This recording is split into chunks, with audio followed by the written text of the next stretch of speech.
no se fue. Y el ver que no porque no fuera nada, sino porque no tenía una profesión como tal, y alguien que se ha dejado guiar, porque esa es una realidad, el día de hoy es terapeuta. El ver, ¿no?, que el día de hoy puede comprarse sus cosas, puede pagar sus cosas, son cosas que a mí me dan mucha satisfacción, muchísima satisfacción. Y he visto cómo crece la gente, cómo la gente un día está, al otro día ya no está. Mucha gente ha pasado por mi vida, muchos alcohólicos han pasado por mi vida, en amistad, en estar dentro de una agrupación.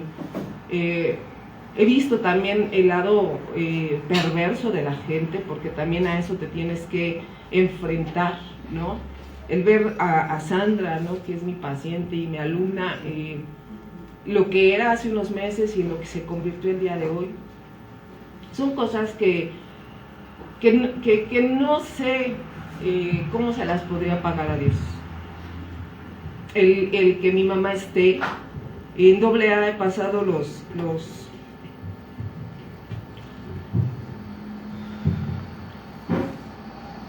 momentos más complicados, la muerte de mis abuelos, que para mí eran como mis padres, y que siempre estuvieron los alcohólicos. Cuando falleció mi papá, mi padrino fue, mi padrino Nico fue, mi madrina Tere fue, y estuvieron ahí. Mi padrino Nico fue la última persona con la que me apadriné. Mi padrino Nico fue mi padrino muchos años, fue mi madrina Tere, y después se pelearon y el que me adoptó fue el padrino Nico, y entonces ella decía, tú me la robaste, cosas así, y al final mi padrino fue el que fue mi último padrino. Para mí la muerte de él fue muy dolorosa. Mi madrina, yo estaba en una clase porque estaba tomando un curso, y mi madrina Tere me habla por teléfono y me dice, tu padrino acaba de fallecer. Y fue algo muy doloroso. Yo creo que por eso estoy aquí en este grupo, porque era un tipazo el viejo, era un tipazo, y como muchos de los amigos que he perdido, porque he perdido muchos amigos en AA, mis viejitos les digo yo, ¿no?, con la gente que no sé por qué me adoptó.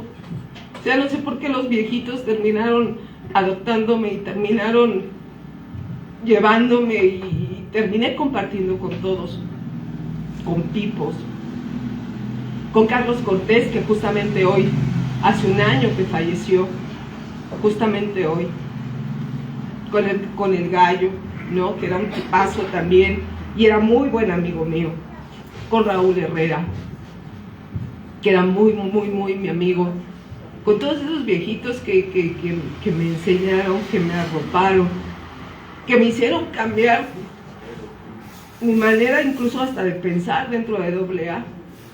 Porque como todo, yo siempre he dicho, para poder criticar algo necesitas primero probarlo, y estuve en todas, y fui a todas las fraternidades habidas y por haber, a todas, para que no me contaran absolutamente nada. Y como todos también me perdí en algún momento, y también agradezco esa parte donde también me perdí, donde tuve que estar con unos locos, con otros más locos, pero siempre los viejitos me regresaban a la realidad. Y yo amo a los viejitos, porque ellos llegaron antes que yo, y a mí los alcohólicos me enseñaron a respetar a la gente que tenía tiempo. Y el día de hoy lo respeto, como respeto a mi padrino Barney, porque tiene más tiempo que yo. A mi padrino Miguel Ángel, una amistad que no tiene mucho esa amistad como tal, pero tiene mucho que nos conocemos, como conozco a muchos otros. Cada que veo al padrino Raimundo Sousa, que me abrace y que me diga, ay niña, ¿no?, ¿qué has hecho? Pero creo que lo que yo siempre he querido es que las mujeres no se dejen. Yo viví situaciones complicadas antes de que yo llegara a una fraternidad, golpes, insultos, maltratos de una pareja, el miedo, el qué voy a hacer, ¿no? O sea, si lo dejo, ¿qué va a ser de mi vida? Y no voy a poder, y vivir depresiones y situaciones muy complicadas. Yo no sé en qué momento los alcohólicos me convencieron de quedarme. Yo a veces reviso mi historia y digo, ¿a qué horas pasaron 28 años? ¿En qué momento pasaron 28 años? Y veo a mis hijos que ya crecieron. Mi hija en ese entonces tenía 4 años y mi hijo acababa de nacer, tenía muy poquitos meses mi hijo. Y hoy que los veo ya realizados, que nunca han estado dentro de una agrupación, que no son alcohólicos, que no son drogadictos, y digo, valió la pena, ¿no? Porque sí, creo que dejé mi vida a un lado por estar dentro de los alcohólicos. Yo a veces veo a todos los que el día de hoy suben a la tribuna y se graban y suben el video a YouTube y digo, en esos ayeres estaba prohibidísimo, ¿no? Tenías que tener un grupo, decía mi padrino, y aparte tenías que tener tiempo de militancia, ¿no? Para subirte a una tribuna, que dijeran había mujeres oradoras en la vida, o sea, no existían, ¿no? Estaba prohibido que nos juntáramos con los 1:30, o sea, prohibidísimo, así como que eran los apestados, ¿no? Y los de cuarto y quinto nada más invitábamos a gente de cuarto y quinto, o sea, no había más. Y yo militaba en un grupo porque nunca me he quedado más que aquí, nunca me he quedado más de 2 años en una agrupación, jamás.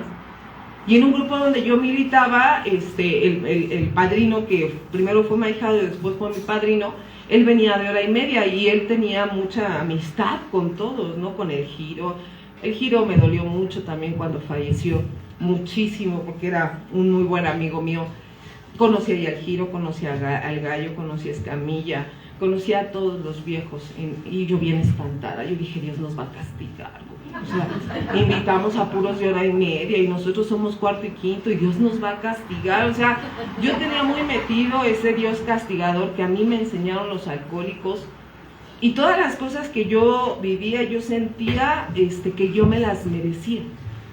Todo lo que yo permití, yo sentía que yo me lo merecía, y entonces como yo sentía que me lo merecía, yo tenía que pagar un precio, y ese precio justamente era aguantar todo lo que yo vivía.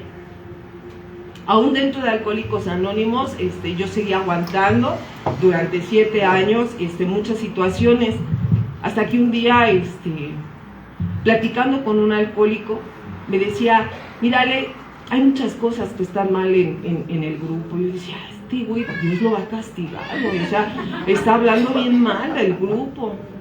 Pero coincidimos en muchas situaciones, en el sentido de que cómo mentíamos en la tribuna, de que cómo guardábamos cosas, ¿no?, que estábamos viviendo, porque tú no podías subir a una tribuna y decir, me está cargando la chingada, güey, o sea, estoy sufriendo, me duele, ¿no? O sea, ¿cómo lo ibas a decir? O sea, había que decir, porque había nuevos.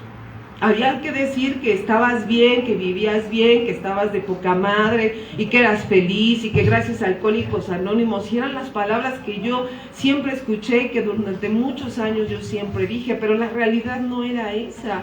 O sea, yo vivía mal y vivía triste y vivía en depresión y vivía en angustia. Yo tengo un trastorno de ansiedad desde hace muchísimo tiempo. Incluso hasta antes de llegar a Alcohólicos Anónimos, yo siempre he tenido ansiedad. Y yo no les decía que tenía ansiedad, entonces yo tenía pesadillas y sueños así espantosos. Yo decía, puta, ¿qué hago, güey? ¿No? Y yo le decía a mi padrino, y mi padrino en ese entonces me decía, chingate un café. Con un café todo va a estar bien, y se los creí, o sea, en verdad se los creí. Yo siempre les creí a los alcohólicos, siempre, y hasta el día de hoy les sigo creyendo a los alcohólicos. Pero el escuchar siempre que todo estaba bien me causó un conflicto muy grande, porque yo dije, si yo estoy mal, entonces yo no estoy practicando el programa, o sea, porque yo estoy mal, o sea, yo me siento mal, yo quiero hacer esto, pero dicen que no lo puedo hacer, y yo quiero divorciarme y dicen que no.